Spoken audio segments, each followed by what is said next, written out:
میرے ان الفاظ پر پیڈرو بری طرح اچھل پڑا اور اس کی آنکھیں پھٹی کی پھٹی رہ گئیں، منہ کھلے کا کھلا رہ گیا۔ چند لمحات وہ پتھرایا رہا، پھر آہستہ سے بولا، ہاں اس کا نام نیلس تھا، لیکن آپ مسٹر ہینڈلے، آپ نیلس نامی ایک لڑکی سے میری ملاقات ایک ایسی جگہ ہوئی تھی جہاں کے بارے میں آپ کو بتانا بالکل بے سود ہے۔ وہاں وہ زندگی کے کرب سے گزر رہی تھی، اسے اپنی زندگی کے بدترین لمحات کا سامنا کرنا پڑا تھا اور اس نے مجھے اپنی محبت کی کہانی سنائی تھی۔ اس نے کہا تھا کہ اس کا محبوب اسے جہنم میں جھونک کر چلا گیا اور اب وہ برائیوں کے راستے اختیار کرنے پر مجبور ہو گئی ہے کیونکہ اس کے پاس زندگی گزارنے کا اور کوئی ذریعہ نہیں ہے۔ وہ 2 بچوں کی ماں تھی مسٹر پیڈرو اور اپنی زندگی سے عاجز۔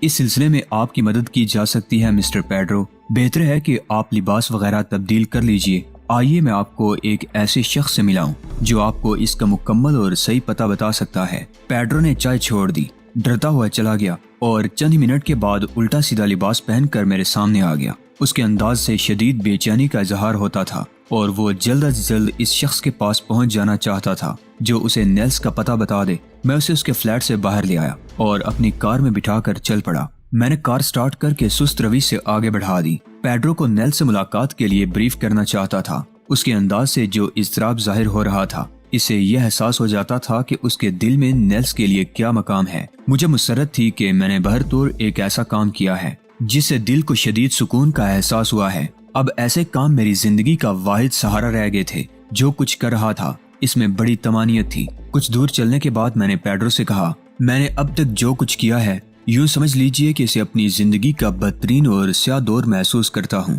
میں سخت غم کا شکار ہوں کہ ایک ہی اپنا تھا اس کائنات میں اسے کھو چکا ہوں۔ کاش کوئی ایسا لمحہ آ جائے کہ نیلس مجھے مل جائے۔ میں مسٹر ہیڈلے، میں آپ کو بتا نہیں سکتا میرے کیا جذبات ہیں، لیکن یہ احساس آپ کو زندگی بھر رہے گا ڈیئر پیڈرو کہ نیلس 2 بچوں کی ماں ہے۔ کاش تم میرے دلی جذبات کا اندازہ لگا سکو مسٹر ہیڈلے۔ بات 2 بچوں کی یا نیلس کی نہیں ہے، اب تو وہ تصور ہی میرے لیے ایک خواب کی مانند ہے۔ وہ اگر مجھے ایک استخوانی ڈھانچے کی شکل میں ہی مل جائے، ساری زندگی میں اسے اپنے سینے سے لگائے رہوں گا۔ مجھے اس کے وجود سے نہیں، اس کے تصور سے پیار ہے۔ اسے کھونے کے بعد مجھے احساس ہوا ہے کہ میں نے زندگی میں کیا کھو دیا ہے۔ میرا دل مسرت میں ڈوبا جا رہا تھا۔ پیڈرو ہر قیمت پر نیلس کو قبول کرنے کے لیے تیار تھا۔ جب میں خاموش ہوا تو پیڈرو نے خود ہی کہا، اس شخص کو نیلس کے بارے میں کیا واقعی معلومات حاصل ہیں؟ ہاں، وہ یقینی طور پر تمہیں نیلس سے ملا دے گا۔ میں اپنی زندگی کا ہر سرمایہ اسے دینے کے لیے تیار ہوں، بس وہ کسی طرح ایک بار مجھے نیلس تک پہنچا دے۔ میں اس کے قدموں میں سر رکھ کر کہوں گا کہ میں ایک بے مایہ آدمی ہوں، کچھ نہیں ہے میرے پاس، لیکن میں تاحیات اس کی غلامی کرنے کے لیے تیار ہوں۔ بس وہ ایک بار میری زندگی میں میری نیلس کی صورت مجھے دکھا دے۔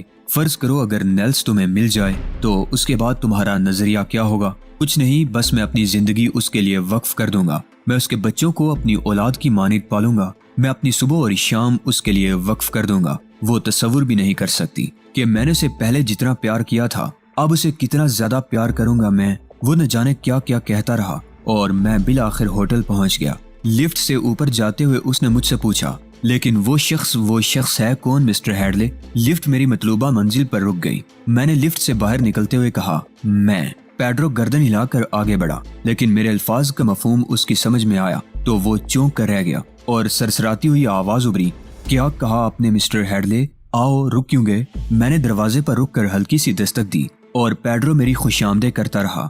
دروازہ نیلس نے کھولا تھا اور میں اس طرح سامنے سے ہٹ گیا تھا کہ پیڈرو نیلس کو دیکھ لے۔ کسی اجنبی کی موجودگی کی وجہ سے پیڈرو نے ایک لمحے کے لیے اپنے آپ کو سنبھال لیا تھا، پھر اس کی نگاہ دروازہ کھولنے والے پر پڑی اور اس نے نیلس کو دیکھ لیا۔ اس کے انداز میں ایسی کیفیت نظر آئی کہ اگر میں اسے سہارا نہ دیتا تو یقینی طور پر وہ گر ہی پڑتا۔ وہ پھٹی پھٹی آنکھوں سے نیلس کو دیکھ رہا تھا اور نیلس وہ بھی اسے دیکھ رہی تھی۔ میں نے پیڈرو کو سہارا دے کر آگے بڑھاتے ہوئے کہا، اگر آپ اسے پہچان سکتے ہیں مسٹر پیڈرو تو پہچان لیجئے، یہ نیلس ہے۔ اور نیلس سنو، میں چلتا ہوں، تمہیں فون کر کے تم سے تمہاری خیریت معلوم کروں گا۔ کسی بھی مسئلے میں میری ضرورت پیش آئے تو مطمئن رہنا، میں آ جاؤں گا۔ میں نے اب ان کے درمیان مداخلت مناسب نہیں سمجھی تھی۔ کم از کم اس اطمینان کے ساتھ پیڈرو کو اندر داخل کیا تھا کہ اب تمام صورتحال ہموار ہو جائے گی، اور اس کے بعد میں وہاں سے پرمسرت انداز میں واپس لوٹا تھا۔ ہیڈلے کی شخصیت برقرار رکھنے کی اب کوئی ضرورت نہیں تھی۔ مجھے اپنی رہائش گاہ پر جا کر ڈپارٹمنٹ او کے انچارج کی حیثیت سے مسٹر آئزک مارسیلیا کو پیغام دینا تھا۔